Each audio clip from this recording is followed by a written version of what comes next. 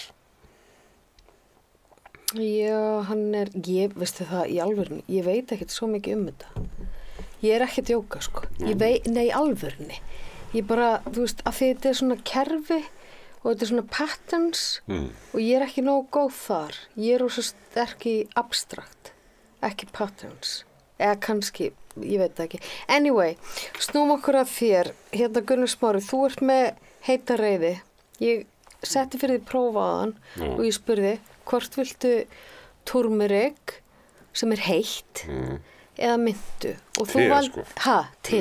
Te. Já, te. Já, með hérna, túrminning te hljómaði ekki vel. Þú valdi myndu. Þú vilt mynd.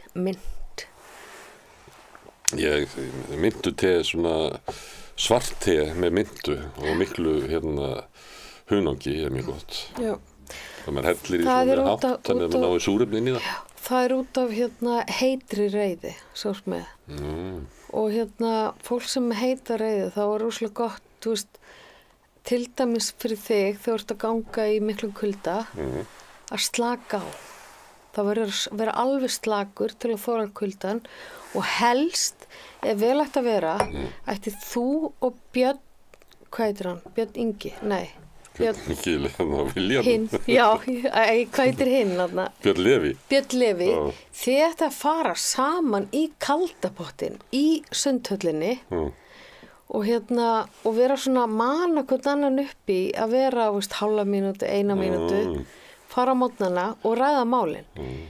Af því að Og synda undir ísnum á tjörninni. já, en af því að sko það sem þið báðið, þið eru svo heitir með heita reiði og réttlæta reiði og sára reiði sem ég skil alveg ógeðslega vel en og þessuna eins og þegar þú missir þig svolítið stundum þú ert náttúrulega konið sálfræðitíma og vissi það ekki, þú missir þig stundum það er að því þú ert ekki búin að beisla alveg reiðina þína og hann ekki heldur, hann talar svo hratt og ég var að segja honum líka að fara í kaldapottin að þeir eru svo, báðir svo æðislegir og svo ógeðslega góði gaurar og þið getið talað til svo miklu fleiri fólks ef þið væru Það er með kaldabáturum. ef þið myndu, En mér finnst gott að vera kald, sko. já, að því þú ert með heita reiði að því þú ert með, þú veist, hjartansreiði en síðan eru sumir eins og sjálfstæðismennirnir þeir eru með kaldareiði, þeir vilja alltaf vera í hitunum og þeir eru með alveg, hlusta á mig, þeir eru með alveg búin að ná stjórn á reiðinu sinni, kæla hann niður og alveg kaldir. Ég er að segja sannleikan. Þeir vilja alltaf vera á Tenerife og í heitapottinum, heitasta pottinum. Af því þeir eru búin að bæla alveg reiðina og ná alveg að frista hana og þegar maður er með frista reiði, þá hefur maður ekki samkennd með fólki. Og það er svona, finnst þeim slettast á þá þegar þeir labba fram hjá einhverjum sem er öryrki eða mjög illa staddur. En þið, með heituröðina, þið labba fram hjá einhverjum sem líður illa og þið bara, og þú veist, það bara ólgar í ykkur reiðin yfir því að þetta fólk fá ekki. Svo þetta eru 2 mismunandi tegundir af hjörtum, ekki tegundir af hjörtum beint, heldur tegund af aðferð til að lifa af. Það er að frista hana. En ef maður sér fólk í heitasta pottinum í sundlugunum, Já. og þá er það fólk sem skortir samkynnt. Nei, það skortir hann ekki. Ekki að þeir eru búin að kæla hana. Þeir eru búin að kæla hana, af því hún var kannski, þeir áttu erfitt með hana. Þeir áttu erfitt með að sjá sásaukan í heiminum. Og hinir sem eru í kalda pottinum, þeir eru líka erfitt með að sjá sásaukan í heiminum og þeir eru að kæla hana, af því þeim langar bara að taka trillingin. Svo þetta er vinstur og hægri og þetta er blátt, er kaldareiðin og þetta er uppfinning. Ég er að fatta þetta upp núna, með ég tala við þig og svo er rautt heitareiðin. Eða bara reiði sem gís og reiði sem er kæld. Og þetta eru pólarnir og líka í heiminum og þetta þarf að fara að vera, það var reynt að þetta eru vinkonur, heit og kaldi. Og auðvitað þurfum við einhver... kom bara volgreiði. Það var svona volgupottur sem enginn vill vera í. Það er aldrei neitt í volgupottinum. Maður ætti kannski að fara meir í volgupottin og tala um fólki sem er... Er það ekki barnapotturinn, það er grunnipotturinn? Jú, já, ég er mikið þar reyndar. Vaðlaug heitir þetta. Þannig að þú ert að móta þessar kenningar. Núna og bara það verða mjög fljótlega með bara sérstaka YouTube-rás. Það sem þú mynd fara nánar yfir þetta. Og byrja að svara spurningum áhorfenda. En sko, þetta er ekkert galin kenning. Ég er nefnilega, ég held að ég sé nefnilega einhverju leyti uppfinningamaður. Ég var lítil, þá fannst mér það geggja. En af þér. Ég maður verið einn uppfinningamaður sem ég kynst, það var Birgir Dýrifjörð. Þekkir hann? Hver? Birgir Dýrifjörð. Nei. Hann er orðinn. Hann er komin á níræðisaldur í dag, held ég. En hann fann meðal annars upp, að ef þú gefur kúm heitt vatn, sem hann tengist eiginlega, þú ættir eiginlega að hringja í Birgir Dýrifjörð. Ef þú gefur kúm heitt vatn, að þá verða meiri nýtjar. Það mjólkaði betur. Og þetta bara, bændunum munaði ekkert það að gefa kúnum aðeins heitara vatn og fengu bara meiri mjólk.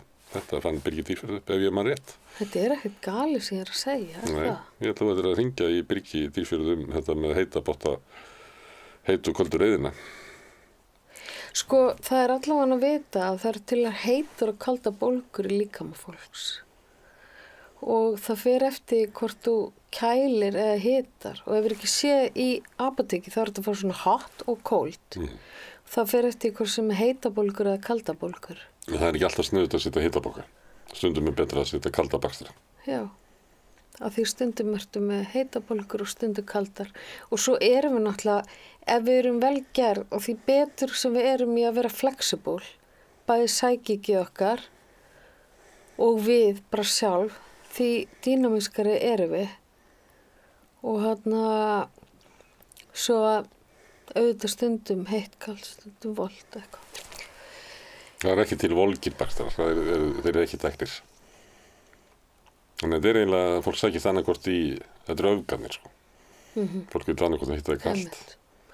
Kannski verða í framtíðinu svona volgir bakstrar. En þessi ég man eftir einu, hann Otto Lengi, veit ekki hvað það er? Já, kokkurinn. Kokkurinn? Já. Hann sagði eitthvað tímann. Otto Lengi er reyndar, ég held að hann hafi verið bakarinn, Palestínu vinur hans, hann var sá sem að bjóti matinn. En síðan held ég þetta einhvern veginn svissast. En Otto Lengi sagði eitthvað tímann að þú mátt aldrei að borða mat nema frá stofuhita að líkamshita. Sem er eiginlega bara frá 18 stiga hita upp í 37. Ekki borða eitthvað sem er kaldara og ekki eitthvað sem er heitara. En kannski að maður er mjög heitur. Þá vil maður eitthvað mjög kalt og ef maður er mjög kaldur þá vil maður eitthvað mjög heitt. Notarðu klagga í drykki? Eins og Amerikanar? Já, ég gerði mikið að því, Mér dreymir eiginlega að fá ískáp sem er með svona eins og í Ameríku? Já. Klaggavél? Já, mér finnst alveg geggja dæmi. Það er víst mesta bara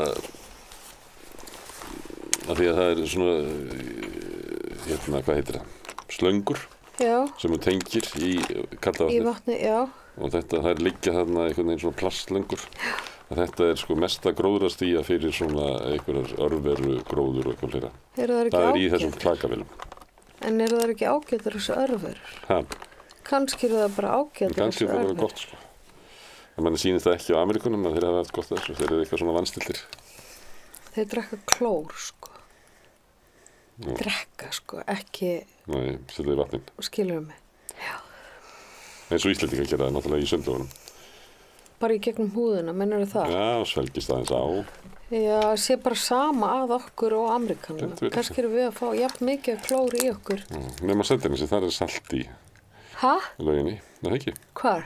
Seltjarnarnesi. Já. Mistu, já, heyrðu, en hérna,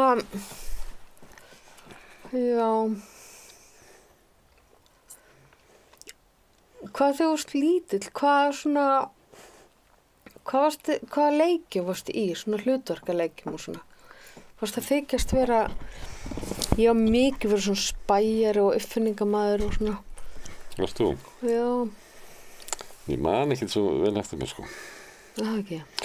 Ég sagði ekkert að ég hef ekki byrjað að muni eftir því svona 7 ára og svo breytti ég yfir í 12 ára og svo breytti ég bara yfir í sko 19 ára. En ég get nú kannski rifjað eitthvað upp sko. En ég hef aldrei verið svona góður í því að svona, aldrei verið góður í því að svona, já, ég man ekki sko, ég man svona bara svona glims hér og þar sko. Já, en þú 7 ára. Þegar ég 7 ára, þá var ég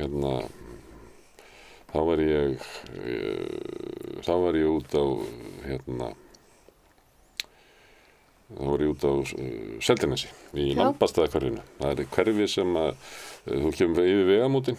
Það þýðir ekki að segja mér neitt svona. Já, vegamót, það er núna fiskbúð á vegamótum. Þú kemur út á Seltjarnarnesið, ég myndi að bara setja að fara í Seltjarnarneslaugina, keyrir Nesveginn. Já. Og svo ég held að sé komið svona, búið að hlaða svona uppi næstu eins og sér hlið þar sem þú ferði yfir á Seltjarnarnes. Okay. Það er svona gömul hús sem eru við Nesveginn og svo segjum að setja keyra út á Nes, en þá er mjög fljótlega kemur Það er rétt hjá Vesturbæinum. Já, keyrir í gegnum Vesturbæinn. Og þá koma svona ný hús sem er í mýri, þar sem þau voru ekki til þegar ég var. Og svo koma blokkir eða svona stigahús, myndi þetta heita, jafnvel blokkir, kannski svona 4-5 hæða. Og það var líka mýri þar. Og bak við það við sjóinn, þannig var það kallað Lambastaðahverfið. Og svo voru bara tún og svo byrjaði Seltjarnarnes eiginlega eftir það. Þannig að þetta var svona einangruð lítið byggð og ég bjó þarna. Og við leigðum á húsi sem að Árelíus Níelsson prestur átti, sem var presturinn í Vogahverfi. Og Árelíus hafði verið sko vinsalasti presturinn í Reykjavík og allir vildu fermast hjá honum og allir vildu deyja hjá honum og allir vildu gifta sig hjá honum. Þannig hann eignaðist einhverja peninga og keypti þetta hús og mamma leigði eftir hún skildi við pappa efri hæðina og þar var hún í einu herbyrgi. Svo var elsti sonurinn, hann var með 1 herbyrgi, því hann var svona prinsinn. Hver var það? Hvað heitir hann? Hafsteinn heitir hann. En hann byrjaði að vinna fyrir fjölskyldunni þegar hann var 12 ára því að þetta var basla á okkur. Pabbi ekki góður skaffari og svo var 1 herbyrgi þar sem við sváfum 3 saman. Gaman. Já, mjög gaman. Ég hitti mann daginn sem var eitthvað að tala að þurfti að stækka því að börninu var stór og þau vildu að fá sér herbyrgi. Ég sagði, blessa, er ekki leifað en það. Miklu meira gaman að vera saman í herbyrgi. Geggjastu. Voru þau ekki saman í herbyrgi? Við vorum, jú, fyrst. En síðan fengum við sikkurt herbyrgi. En þarna ég man eftir því að við áttum ekki ískap, þannig að mjólki var sett í svona plastpoka og hengd svona, þannig að hegg svona við eldursgluggan. Ég man eftir því. Fallegt. Ég man eftir einu sinni kom pabbi eftir þau skildu og hann fekk að gista og hann svaf uppi hjá mér. Og hann hélt svona í hendina á mér svona, má sjá. Má ekki segja hendina, jú. Nei, svona, hann strauk mér svona. Æi. Og þetta það svona blíðasta sem ég man eftir frá pappa. Nei. Nú, það er var úr þetta eina? Þetta er að blíðasta sem ég man eftir þegar ég var að sofna. Nei, Hvað?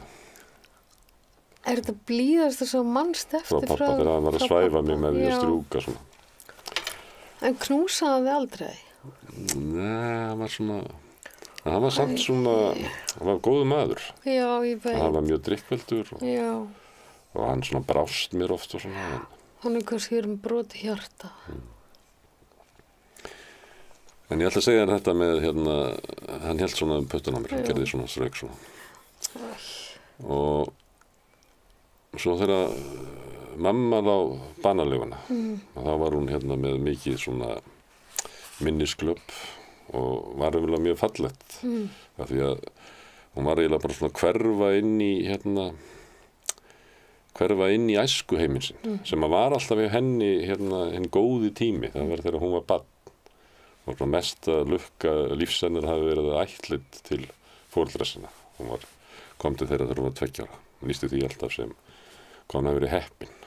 Og hún var alltaf að rifja upp, og mjög góð sögukona. Gat rifjað upp svona sögur og til dæmis mamma hennar, amma mín, sem að ég man ekki eftir. En mér finnst ég vera mjög tengdur, af því að mamma bara gaf mér hana einhvern veginn í gegnum sko sögur og alls svona frasa og eitthvað svoleiðis. Þannig að þegar mamma var svona í eins konar banalegu, þá var hún að hverfa inn í þennan æsku heim og það var einhvern veginn fallegt sko. Af því að þegar þú ert hérna með svona eddiglöp, þá eru óörugg gagnvart öllu og svona einangraði sér svolítið og fór svona inn í herbergið og vildi ekki hitta fólki sem var frammi að því var hrædd að einhvern veginn að gera sig að fíbli, en inn í hennar heimi var alveg öryggi. Og þegar ég kom kannski þá sko, nú hittur þú Gunna? Og þessi, hvaða Gunna? Gunna bróðir, þá var Gunni dó sko, sem var löngu farin sko. Þannig að hún var alltaf bara að hitta þetta fólk. Og svo tímaskinnið hennar var líka orðið svolítið skrítið. Einhvern tímann kom hann inn og það var voða glöð og ég sagði, hvað varst að gera? Og svona, já, það kom hérna kona og hérna sótti mig og við keyrðum bara Hafnarfjörð og ég var að sýna henni, þú veist, Austurgötuna og það sem ég bjó og já, og hver var þetta? Ég veit ekki hver það var, sagði hún. Nú, er þetta ekki hérna, var þetta ekki hérna tengdadóttir þín, hún, hérna Guðrúnar Kristjáns? Svona, tengdadóttir mín? Já, konans Kristjáns. Er Kristján giftur? Það segi, já, það er brúðkaupsmyndin af þeim þetta. Og horfði hún á brúðkaupsmyndin og segi, er Kristján orðinn kall? Já, þetta er náttúrulega bara beauty. Já. En svo þegar hann síðast þegar ég hitt hana, þá var hún orðin rosalega, þá var hún svona ótt í henni. Henni fannst svona allir vera að taka eitthvað frá sér, að því að þú leggur eitthvað frá þér og manst ekki hvað það var og þá er algengt að fólk upplifa eitthvað að tekja. Og ég fann að hún var bara svona næstu svona skeld. Og þá tók ég hérna síma minn og fann hérna lag með Ragga Bjarna sem mér bara datt í hug að hún myndi kannast við. Því að eitthvað sagt með að það er mjög gott að spila músík þeim fyrir svona Alzheimer sjúklinga og þessum hrættir.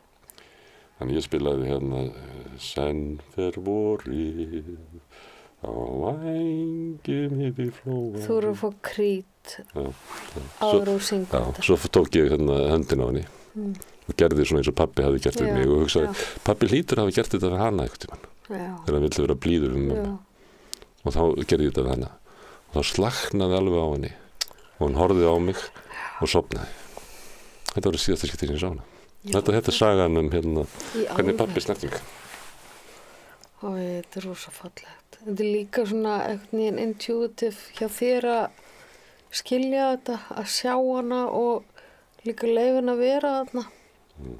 Þú veist, það er svo mikið að fólki sem, þú veist, leyfir ekki öðrum að vera þar sem þeir eru og þá fer þeim að líða illa. Þau eru kannski öll svona veika því að við erum ekki bara, þú veist, bara leyfa þeim að vera á þessum stað. Ég meina, hver eru við að segja að þetta sé vitlaus staður? Ég hérna upplýði að þegar fólk trúir að maður hverfi aftur sko, til þeirra sem maður elskar og hafa elskað mann. Það er bara út af ykkur svona. Þannig að maður upplýði það að mamma væri bara hverfa inn í. Heldur ekki, ég hef heyrt þið tala um þetta flógin þín, Ég ætla að segja þér aðra sögu. Nei, býtu, ég er munnþáttur. Okay. Ég spyr. Þannig ég held að ég væri gest. Nei, þú ert hvað viðmælandi. Heitir það ekki það? Það er ekki rosalega. Nú er það miklu betra vatnið, það ekki? Já, það fengi að anda.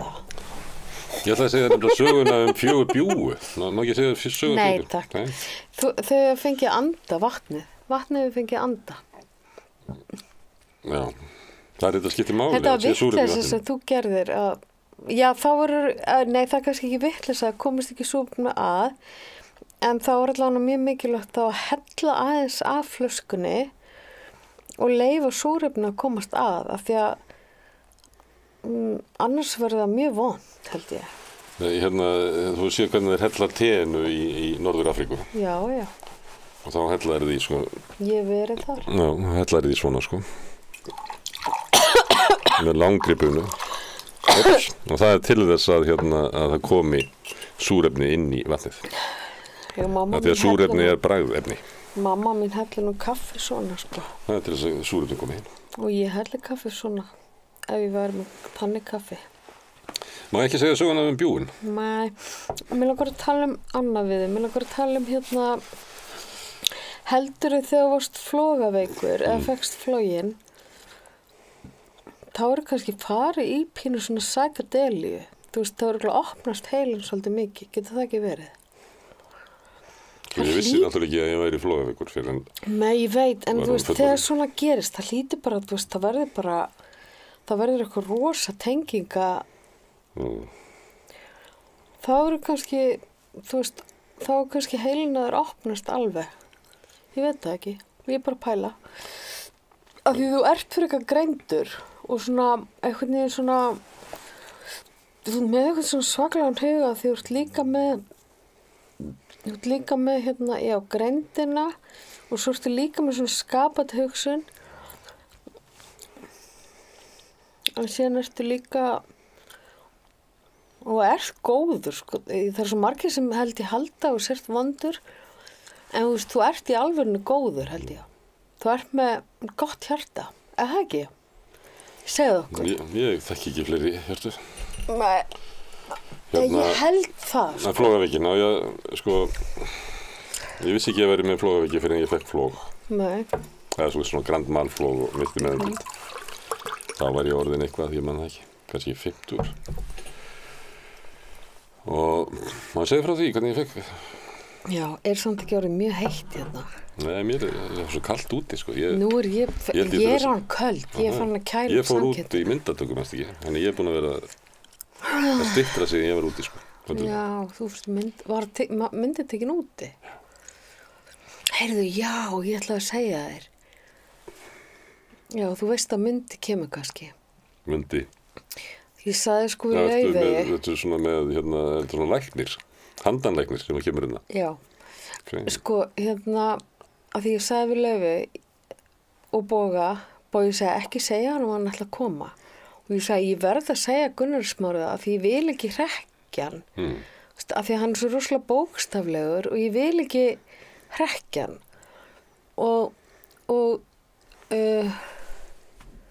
Já, einhverju leyti ertu bókstaflegur, en einhverju leyti hefur svona þetta skapandi, þetta er svolítið skemmtilegt. Þetta er svona, þú hefur svolítið aðgang að báðum heilakölum. Það er örugglega þessi flogaveiki. Ef veiki skildi kalla, maður veit það ekki. Það er alltaf kallað veiki í dag. Ég er sko með mjög fína flogaveiki. Já, ég heyrði eitthvað tala hann í einhverju viðtali. Þú hefur sagt einhverju frá. Ég þú mottin á þessari flogaveiki. Já, það var að því að það tengdist. Þegar ég verða, ég maður það ekki. Ég hef sagt þetta, ég sagði þetta einu sinni við hann Gunnar Þorra sem er sérfræðingur í Dostojevski.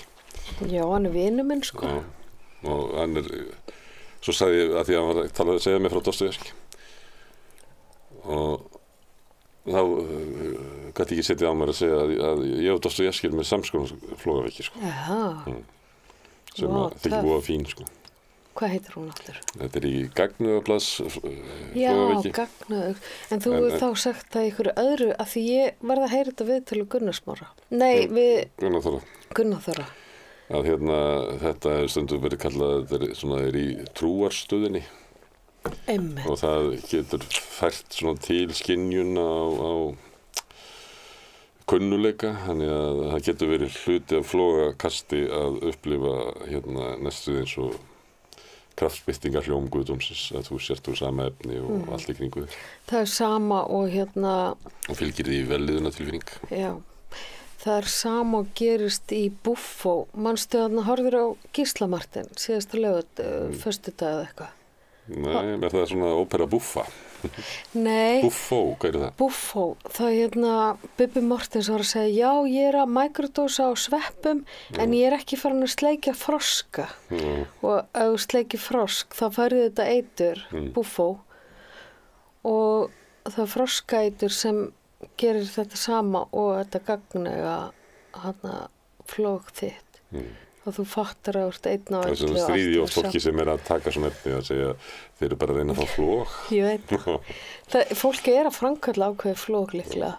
Og líka það að já, og að því ég líka heyrti segja, ég er áhorfandi, ég er á síðasta bekk að horfa á líf mitt. Og þá er eitthvað í manni komið í aftursætið.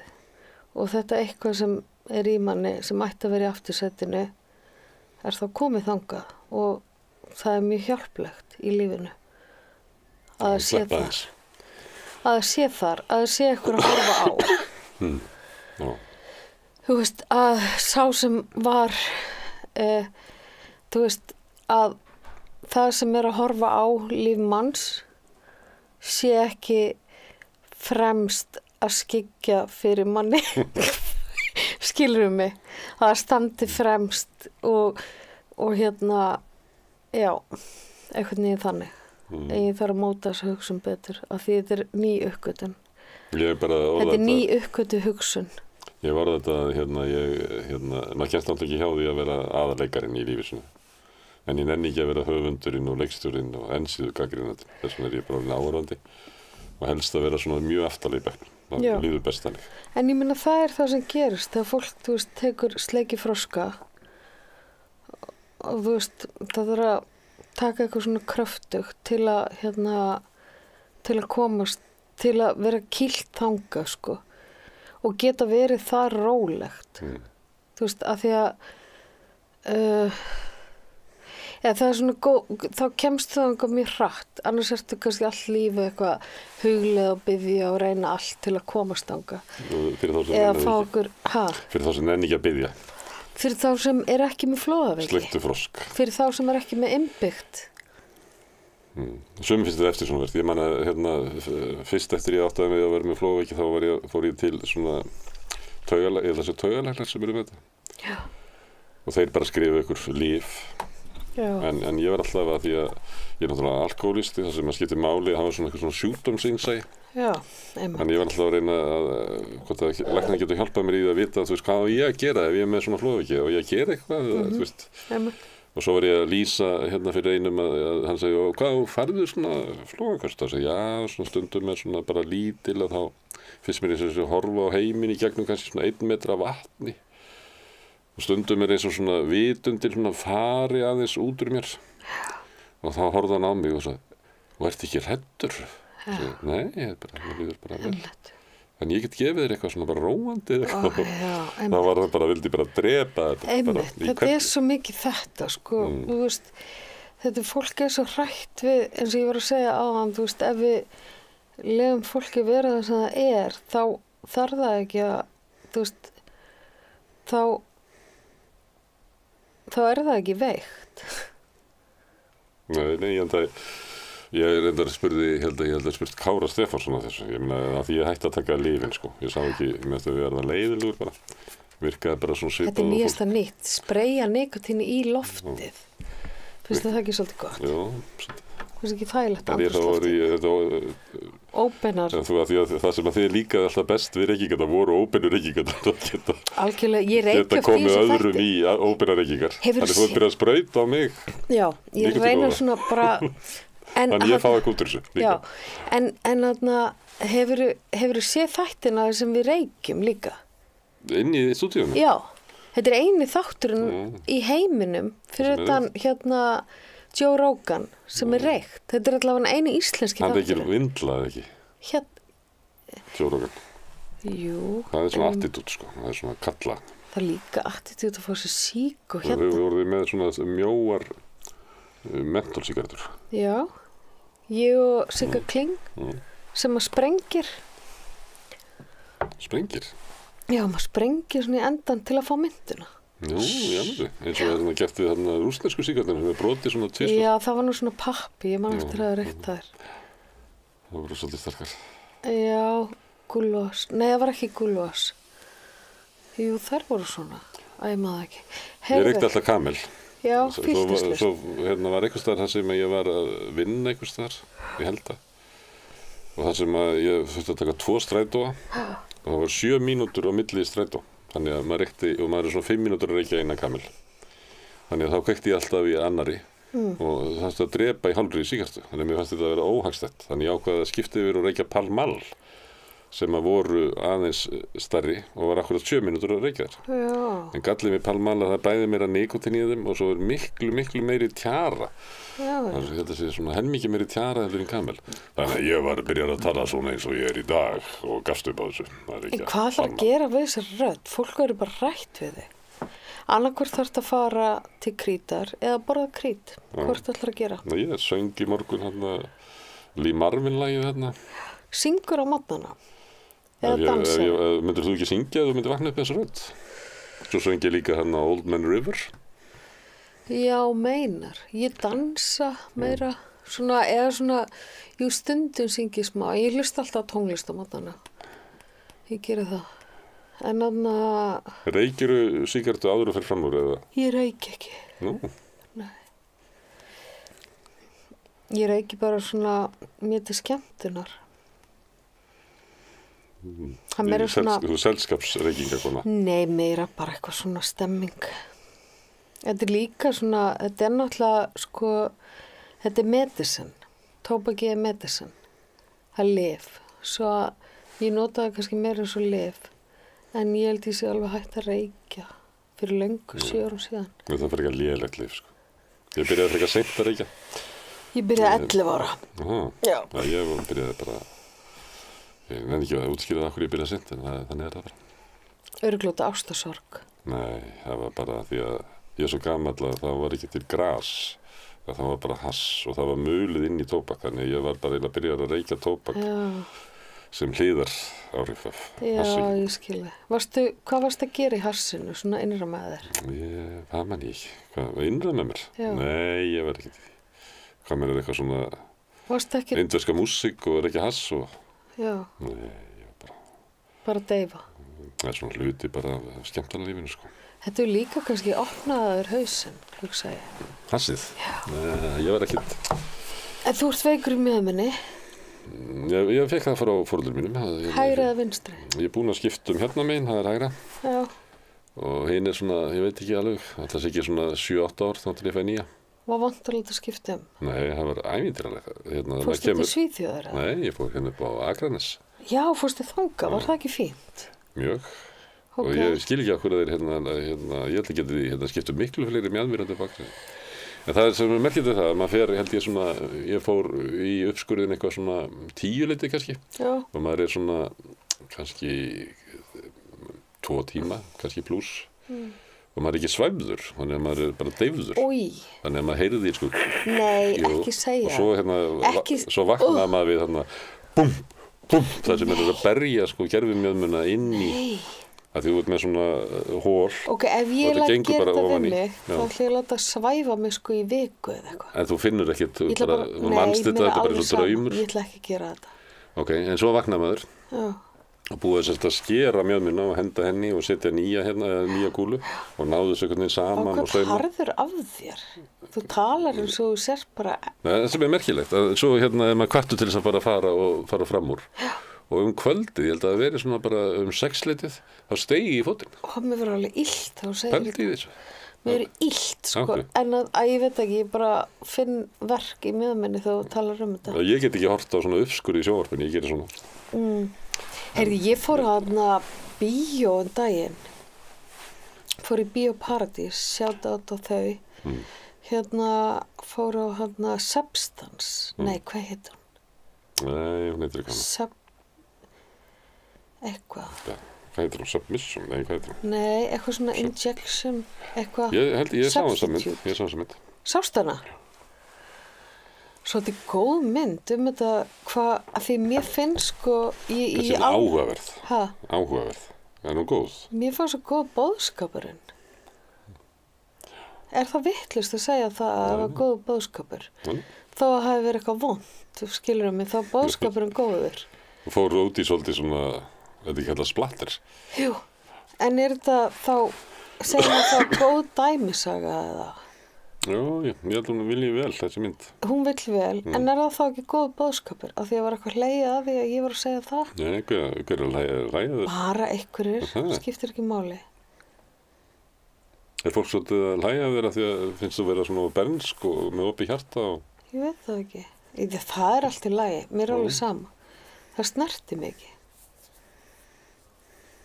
Það ver mig. Hjarta heimil. Mér finnst þetta frekar svona áhugaverð mynd, frekar aldrei góð. Mér finnst það svona síðasta korter í svona, jú. Ég er alltaf að reyna að vera allavega, þú veist, ég vil frekar segja þá, þetta er góð mynd, opinberlega, og að fólk fari, heldur að segja, ég var góð en mér finnst eitthvað svona... Ég hefði gert það öðru í sig. Já, ég hefði, mér finnst eitthvað svona, sko, þetta var alveg gott leikrit, en það var eitthvað, sko, eftir hlið, og það fælir alveg bara ókisla... Ekki gott í matabóðum að segja, ég hefði nú eldað þetta læri kannski aðeins öðru í sig. Aðeins... Þú veist, mér finnst fallegra að segja það bara, ef þetta var, þú veist, á heildina litið gott, segja það bara gott og þá getur fólk farið og fundið sína núansa sem þið finnst að, heldur en að vera alltaf að nefna það og mér finnst það eitthvað svo, mér finnst það svona, mér finnst það ekki svona, mér finnst það ekki klassi yfir því, mér finnst miklu meiri klassi yfir því að segja bara, heyrðu, þetta var góð mynd, far þú og finnst út hvort þið finnst einhverju núansar. Þú veist, heildina litið. Þetta er ekki nú eins og þess að myndi tekur svolítið afgerandi beygju. Heildarmat. Og setja það fram og leyfa síðan öðrum að hafa skoður að því hvað veit ég, síðan er þú orðin þreyttur þarna síðasta korterið, svangur, eitthvað. Ég veit ekki hvað var að þér. Akkur þú veist, við sást eitthvað við síðasta korterið. Það var kannski eitthvað að þér. Kannski þurftir að fara á klostið. En mér finnst þetta það er ekki óttastu skoðinir annar en fólk má hafa alveg. Ég hef alveg gert það. Þetta er ekki svona jarðsprengjusveið. Nei, en það er svona, þetta er að rjáttla mér. Ég er náttúrulega orðin 50 núna, sko. Til hamingju með það. Takk fyrir. Og hélt geggjaða veislu og var með svona súkkulaði með svona smá sveppum í, svona smáskamta súkkulaði og vöfflur. Var bara með boð. Já. Þeir sem vildu, bara allir að smakka, slag gaman. Staðan fyrir að hafa kampæna því það er taugaeitur en sveppirnir eru svona tauga viðgerðarefni. Er þetta orðið svona algengt að fólk sé að taka hugvíkandi efni eða þetta er orðið bara... Já, Bubbi Mortens var að tala þetta hjá... Hann að taka þetta? Já, hann var að tala þetta hjá honum sæta...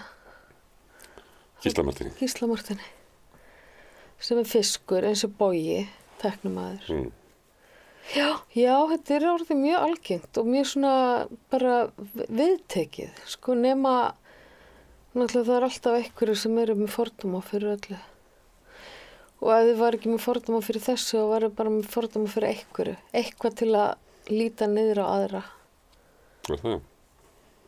Sumir eru þannig. Sumir, en ég meina, það er ekki að þessu. Nei, þetta er... Það margir sem ég hitt sem að tala að þetta hafi gert sér sko stórkostlega. Já, það er minni fíknivaki í þessu heldur en kaffi. Ég held að þessi 10 eða 100 svona minni fíknivaki í sveppum heldur en kaffi. Svo er engin fíknivaki og þetta er tauga viðgera efni og þú veist, þá maður alveg bara og áfengi er náttúrulega tauga eitur, svo að, þú veist, þú veist, ég vissi bara að þegar ég var að gefa fólkinu hérna svepp í afmælinu mínu, bara svona smáskammta í Tínir þetta sjálf? Hæ? Tínir þetta sjálf? Nei. Þetta voru ekki íslenskir, þetta eru veluna sveppir sem eru alveg feskir og fara í súkkulaði og alveg feskmeti. Og hérna, já. Þetta var týnt hérna, þegar ég var ungur, það var þetta týnt hérna á umferðaregjum. Já, ég veit það. En ég man ekki eftir neinu sem að varði einhvern veginn húgt á LSD.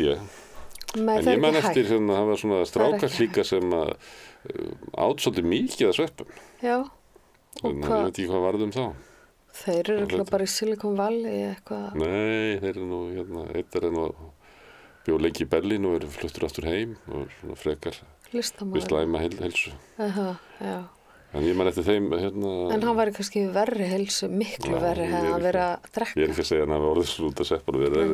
Þetta er eini svona hópur sem ég man eftir sem að var sóttist mjög ákaft í svona hugvíkandi efni. En ég trúi því alveg eins og það er sagt, þú veist, að þetta er ekki fíkniefni. Nei. Það er engin fíknuvaki í þessu. Ekki psychedelic, sko. Það er ekki fíknuvaki í því sem er svo merkilegt, sko. Samt er það bannað og það er náttúrulega bara stjórnvöld eru hrædd við hvað það gerir fyrir fólk, sko.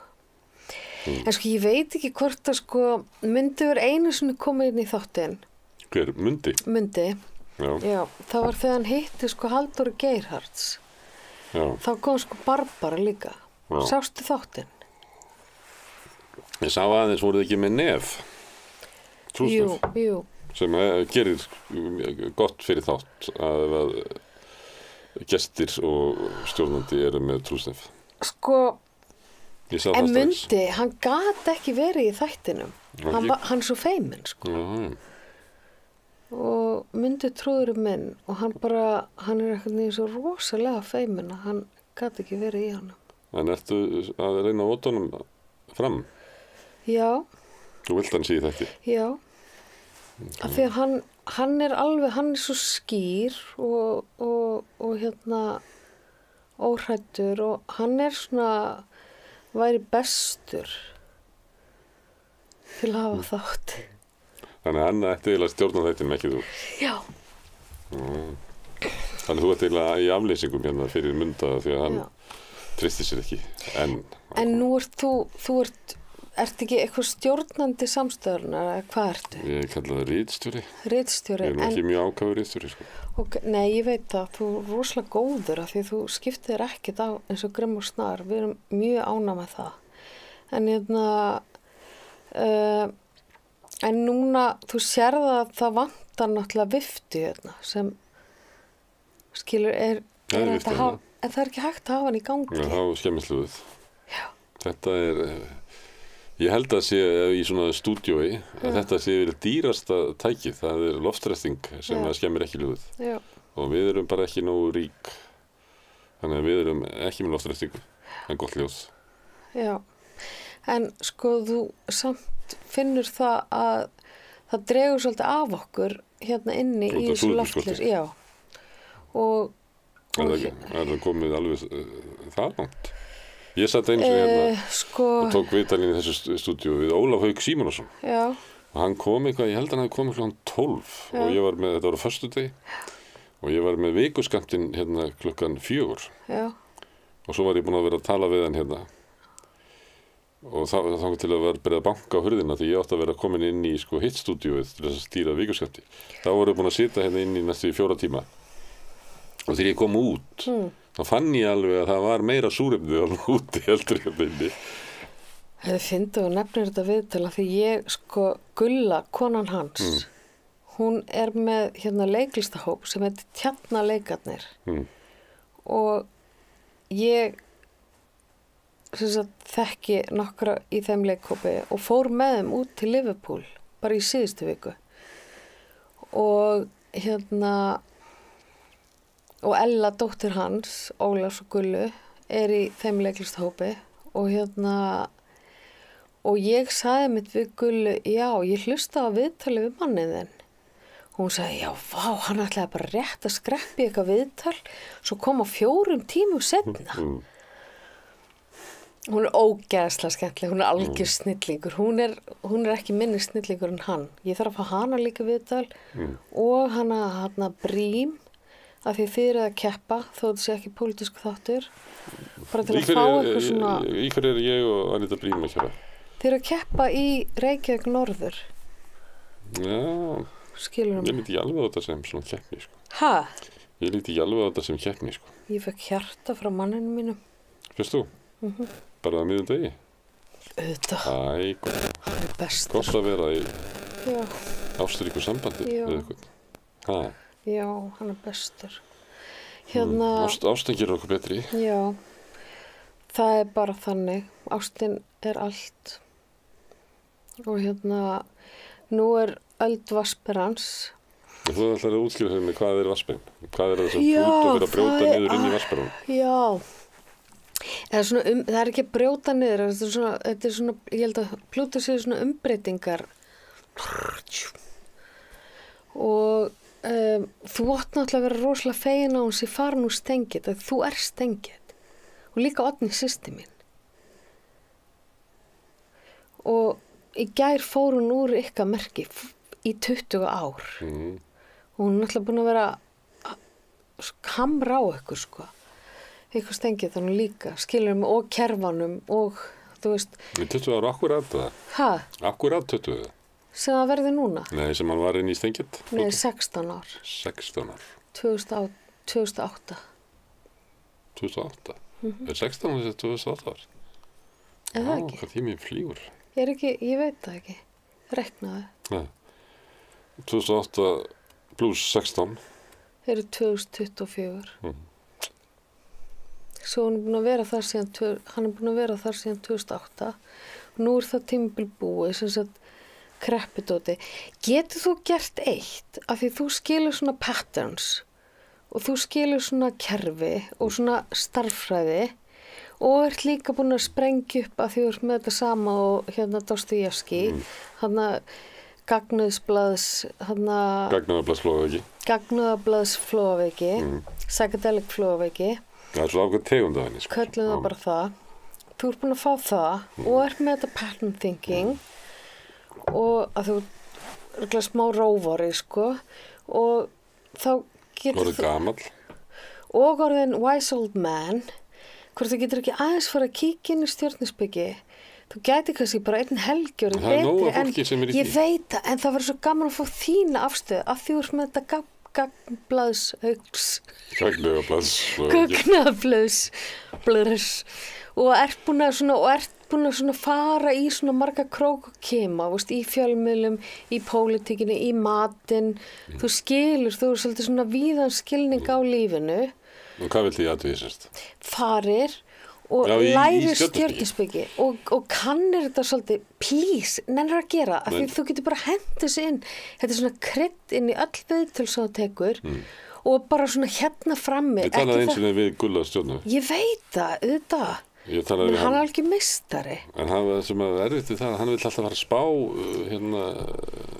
spá fyrir mér. Já, Það var ég svolítið veit. erfitt í Nei. viðtalið því ég var að byrja hann að ræða bara heimsónin. Hann er oft, sko, veistu hvað, hann er alveg tala, hann er með podcast, Já, sjátt át á Gulla stjörnu, sem heitir Orkugreining og hann er að vinna með 2 öðrum, slá flottum krökkum og hann hefur alveg tala þig í þeim þætti. Hvernig liggur hjá þér? Ég man ekki, þú er stengið, ég man ekki alveg hvað er rísandi. Hvert er rísandi? ég man þess. Ok, nennir please að fara að læra þetta. Þú er svona 2 mínútur að læra þetta. En það er nóga fólki sem er í þessu. Hefur þið talað við Hilmar Örn? Já, en Gunnar Smári, það er ekki allir sem eru búin að læra þetta, sem eru búin að fara inn í fjölmiðla, pólitík, matinn og hvað annað ertu búin að fara inn í? Hvað annað? Ég er bara verið alltaf Hvað ertu búin að fá æði fyrir? Þú ert búin að fá æði fyrir mat, æði fyrir pólitík, æði fyrir fjölmiðlum, æði fyrir hverju fleiru? Segðu það. Ég var ekki beint svona æði fyrir mat, ég bara staldraði það svona við af því að ég misti svona röddina mína Já. að fólk vill ekki hlusta á það sem ég var að segja, þannig Já. ég ákvaði að skrifa um mat og Já. þannig ég fekk röddina aftur í genum það. Ég En las var það. náttúrulega bara að tala um samfélagið með því að tala um mat. Auðvitað, ég veit það, ég las þetta og svo heyrði í þér. einhverjum Eða tíma þetta þá best. var ég fór ég svolítið mikið að hlusta á músík. Einmitt. En það var af því að ég var bara svo mikið að ferðast og ég nefndi ekki að lesa reyfara einhvern veginn í Þú fluginu. skilur ekki alveg hverju þú heldur á. Þess vegna er ég að beða að fara inn í stjörnuspeki. Þannig ég ætla að Út af segja frá spá. Hilmar Erni, hann spáði eins og fyrir mér. Það er ekki margir spáð fyrir mér, Gulli Stjarnar ekki að það. En Hilmar spáði fyrir mér, þá við byggum saman á Hverfisgötu 12, ég og Hilmar. Og ég bjó á efri hæðinni í svona hálfgerði kommunu og hann bjó á neðri hæðinni, þá var hann með henni Tótu Regg. Og hann var galdramaður, eins og allir vita.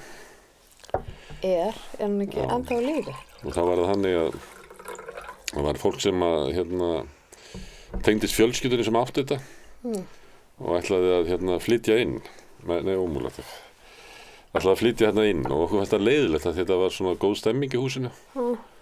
Og þá sagði Hilmar, ég skal sjá hvað ég get gert. Og svo vissum við ekkert meira það. Fyrir en að fólki kemur á sendibíl og maðurinn sem labbaði inn með kassa inn á miðhæðina og svo kom konan á eftir og labbaði inn með kassa og við vorum bara að horfa á þetta. Svo kemur hún aftur og heldur á kassanum og segir við manninn sinn, nei, við sleppum þessu og sóttu kassan og hann fór og sóttu eina kassa og þau fóru og sendibílið fór. Og ég hef aldrei vitað almennilega hvað gerðist en Hilmar hann magnaði upp einhvern svona draug sem að þessi kona sá. Oj. Þannig hún hætti bara á staðnum við að flytja hann inn. Oj. Þannig að við gátum áfram verið bara. Ekki gaman. Ég myndi aldrei gera eitthvað svona. Að magna draug. Ok, en Hilmar spáði fyrir mér og spurði bara hvernig ég fæddist og hvar og eitthvað svona. Já. Jú, kannski myndi. Já, svo hitti ég hann. Já. Og í staðinn fyrir að spá fyrir mér, þá rakti hann ævi mína alveg upp að þessum degi. Og það var algjörlega unbelievable að hlusta á hann. Gunnar Smári, ég er að koma svo mikið góðum hugmyndu fyrir þig. Þannig að ég mun aldrei geta náð þessari hefni í því að lesa í Stjörnukompás. Við erum ekki að biðja það. Nei. Við erum að biðja bara að sért inn í þessu líka. Bara til að vera með. Að þeir eru margir, nú er þetta bara magnast. Það er alltaf fleiri og fleiri. Ef þú tala um ungt fólk, þau eru ekki bara þarna, en þau mikið að eru þarna. Bara til að sért on top of things. En ég er með aðra góða hugmynd fyrir þig. Að fara aftur til hans. Ertu myndur að segja að væri svona life coach? Já, ok. Algjörlega. Fara aftur til hans. Hilmars? Já. Hann kom til mín í viðtal. Já, fara til hans og beða hann að gera þetta aftur af því þú manst ekki neitt frá því þú varst lítill. Svo þú getur rifjað upp. Af því ég held að það var óslega gaman fyrir að sjá litla Gunnar. Að hann er algjört krútt, alveg rosalega opinn og svona rosalega forvitin heiminn. Get ég ímyndað mér. Kannski varstu bara rosalega lokaður og að því þú varst ekki búin að fá flog. Ég veit það ekki. Ég var komið með flogavegina, Það er það sem maður lærir, þegar maður, ég bara uppkvitaði það þegar ég fekk Grand Mal-flog. Ég skil það. Og þá, kemur í ljós að maður er bara með ör á heilanum. Og það liggur yfir tiltekna heilastöð og ég held að þetta er þegar ég var, hvenær harðnar á manni höfuðkúpan, er það ekki svona 2 ára eða eitthvað? Þannig að maður er með svona mjúka. Opið hér. Það er opið og svo er mjúk, Að það var hjá henni Jónu frænku að þá, datt ég á svona miðstöðuropna, eða eins og gömlu opnarnir eru svona hversir. Og það kom mikil áverkar, í gagnaugablaðinu. Þannig ég held þetta hafi gerst þannig, Heyrðu. Þannig ég sé búin að vera svona síðan ég var kannski 9 mánaða. Þá er örugglega verið mjög opinn og svona, og alltaf náttúrulega trúa á Guð, eða það ekki? Í svona guðsum. Já. En núna trúur mikið á Guð. Ég heyri það í þér. Ekkert svona. Ég heyri það samt í þér. Ja, ekkert svona mikið, ekkert í svona. Ekkert öfga, bara svona veist hana til. Ég lærði það til þess að lifa. Ég er bara einn af þeim sem er með svona andlegan botn í minni sál. Já. Og ég verð að rækta það með einhverjum hætti. Já.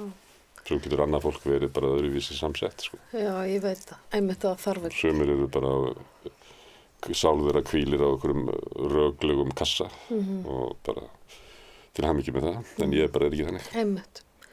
Þetta óslega góð punktur að segja þetta. Ég svona, einmitt, mín sál þarf Guð. Alveg, alltaf þurft Guð. Ég hef alltaf haft bara svona spiritual hjarta.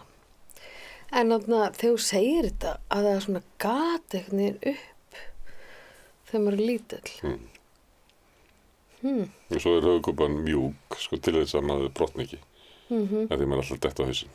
En ef þú dettur á svona hvassabrún, að þá getur komið, sko, þannig að það sitji eftir ör á heilanum. Vá, magna. Og sumt af flóðaveggi, það er náttúrulega alls konar flóðaveggi og það er alveg ótrúlega, það er hérna, fólk sem er með svona mikla, og fær mikið af flógum og alvarlegu flógum og fólk sem hefur, þú veist, er kannski, þarf að skilja á milli heilahveilan og annað slíkt. Það er bara allt annað sjúkdómur heldur en ég er með, sko, þannig ég get ekkert. Þú har náttúrulega heyrt í henni sem er þarna kúa eitthvað bóndi eða eitthvað. Hefur ekki heyrt í henni? Sem fekk, já, hún fekk heilablóðfall og var bara í hægra heilahvelinu. Hefur ekki heyrt hana fyrirlestur? Ég held ég væri að fá heilablóð þegar ég fekk hana Grand Mal-flóið, sko. Heyrðu, þú verður eiginlega að heyri henni líka, sko, þú kemur nokkuð, það er nokkuð verkefni, sko. Fara í stjórnarspeki? Það er að læra stjórnarspeki á núleitni. Það er að hérna, það er hlusta fyrirlestu sem ég sendi þér. Þetta er TED fyrirlestur, held ég man það ekki. Það er svona rauðu teppi. Nei, jú, þetta er svona stuttur svo getur þú lesið bókin hennar. Og hún fer alveg yfir í hægra heilahveli og er bara þar og hún rannsakar eitthvað, hún er eitthvað, nei hún er ekki kúabóndi, það var önnur, það var einhver kona, hún er úsla flott líka. Sendi þér hann líka. En þarna, og svo, hvað var þriðja verkefni? Já, fara í kalda pottinn, drekka myndu og hérna kæla reiðina. Svo getið talað, annars verður bara brjálaður á þingi. Þú ert eftir að fá bara, þú verður bara eins og eitthvað illþýtt nöyt. Það verður engin kvarta yfir því að ég tali og lítið. Nei, en svo getur talað sko verið rólegur þegar sára reiðin er snert. Svo verður rólegur. Finnst þér ég eitthvað æstur eða? Já, þegar sára reiðin, þegar eitthvað snerti sára reiðina þína, þá verður alveg trilltur. Skiljanlega, það er bara því þú ert fallegur, skilur mig. Ég er að meina þetta í bestu, ég er að ráða þér heilt, sko, held ég, en þú finnur það. Þú finnur það. En mundi kemur ekki og við fyrir að ljúka þessu Gunnar af því að spreyjum aðeins hérna nikotíni út í loftið. En ég er í óbeinum reykingum. Nei, óbeinu nikotíni. Já. Þú er nú bara, finnst ekki gott? Ég finn ekki lykt að þessu. Það er ekki Ég er lyktin. náttúrulega kvefaður, sko. Það er áhrifin, sko. Ég finn lyktina núna. Nú róastu, sko. Þetta er róandi. Þetta er nýjasta nýtt. Þetta er fyrir bara samt supersensitífa. Sem að teka svona inn. Þeim dugar þetta.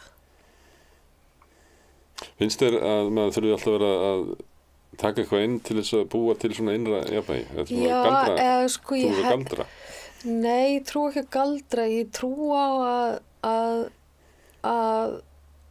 eins og maturinn og eins og allt þetta, veist, eins og sykur og eins og, þú veist, sódavatn sem er bubbles og þetta er allt uppers og downers og þetta er allt svona eitthvað til að stilla okkur af því að við erum bara mannleg. Við erum alltaf að finna fyrir okkur og okkur líður stundum illa og stundum alltaf vel og skilur mig. Svo við erum alltaf að tjúna okkur, við erum bara hljóðfæri. Og svo erum við með tilfinningar og þú veist, sem eru tónarnir í okkur. Og svo við erum alltaf að stilla okkur af. Ég þarf allan að gera það með mig. Sumir eru bara stilltir alltaf. En þeir sem eru svona alls konar, sem eru ykkur að vítir í, maður þarf alveg að vinna með það. Heldur að hérna sykurinn sem þú ert að borða hana í jólakertunni, að hann fyrir í meltinguna og hann hafi svo áhrif á hugan. Já, auðvitað. auðvitað, þetta er náttúrulega, þú veist, þetta er heilin númer 2 Og við erum rosalega vel varin heilin er rosalega vel varin. Þess vegna það er ekki svo mikið af fíkniefnum sem eru til. Já, það eru þau sem að sleppa. Já, ég veit að þetta er blóðið. Flest bara en þetta hefur sleppur ekki. áhrif líka Gulrótin blóðið er líka eitthvað. Það er ekki bara heilin. Já, og það er líka taugakerfi, það liggur alla líkamann. Það eru 30% af heilanum eru í meltingunni. Það sagði eitthvað sko að taugafrumum sko. Ég veit það. Þannig að þú hugsar með maganum eins og fólk vissi svo sem alltaf. Já, bara innsæðið er þar. Innsæðið. Já, kjarkurinn stundum eða ekki? Jú. Alls konar, ég veit ekki hvernig þetta er. Ég veit ekki neitt líffræði, en ég veit bara að ok, sama hvort það sé placebo eða ekki, það bara maður veit svo lítið þetta, en ég held að við séum svolítið komið langt frá þessu allavega. Hvað er sagt í þessu? Þú veist, ég allavega fyrir mína parta, já, það hefur áhrif. Ég ætla að segja þér bara, það auðvitað hefur áhrif. Þá slepp lítið upp í heila, en heilin er ekki, þú veist, við erum líkami. Það er sagt að besta kryddi sem við getum notað í mat er svona minning og nostalgía. Tilfinningar. Sem við notar sko. Já. Þannig ef eins og þú veist alveg, það er bara hvernig maturinn er gengið frá honum, þá er yfirleitt verið að spila inn á slíkt. Það er líka að þú getur ekki að spila inn á að láta hann vera framandi og þannig að það er... Þetta er orka. Við skulum segja það. Og auðvitað er þetta bara orka. Og svo erum við að setja orku og það er orka í öllu og líka mat og bara öllu okkur og einmitt. En mamma segir alltaf kryddið er besta, nei, svengdin er besta kryddið. Já. Það er gott að vera svangur, það er líka gott að vera kalt. Já. Og það er betra að vera kalt heldur en heitt. Og það er betra að vera opinn heldur en lokaður. En samt stundu þarf maður að vera lokaður. En ég veit til þess að verja sig að já, akkur ætti maður að þurfa að vera lokaður. Kannski vill maður ekki hlaupa hverju sem er að. En ef það... Fólk er oft sárt eftir annað fólk sko. Ég veit það. En ef maður er búin að vinna úr því öllu, þá getur maður hleypt öll í gegn. Ég veit ekki. Fólk er náttúrulega sárar eftir annað fólk heldur en nokkuð annað sko. Ég veit það. Þannig að kannski það er svo sem eðlilegt og mannlegt, maður getur ekki alveg sagt við alla bara allir í að ganga. Nei, en almennt er gott að ganga móti lífinu með opinn faðm og opinn hjarta og opinn hug. Einmitt. Það er alveg rétt sko. Og líka ég held líka bara, þú veist, ef það er ekki kóngulóarvefur í manni, þá fer allt í gegn. En ef það festist eitthvað þá sér maður hvar er ennþá kóngulóarvefur og þá veit maður hvar maður á að fara að vinna næst. Það er loka orðin. Ég veit þetta ekki sko, því ég sitt bara naftast. Þetta bara gerist. Núna erst þú betra en ég. Ég skal bara, nei, þú ert náttúrulega betra en ég. Þú ert eldri. Ég er bara 50, hvað ert þú? Sumi skánað þegar eldast, sumi skána ekki. Ég er fæddur 61, þá er ég 63.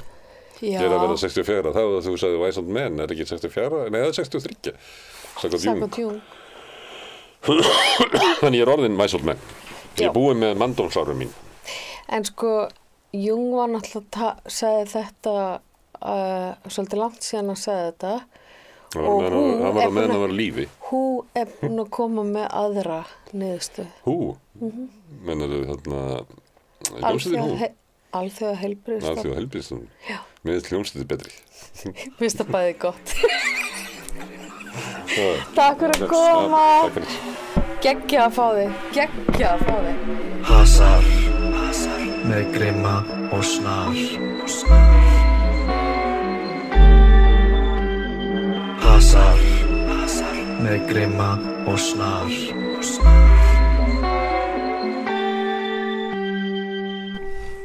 Ég fekk ekki að segja söguna fjögur bjúin.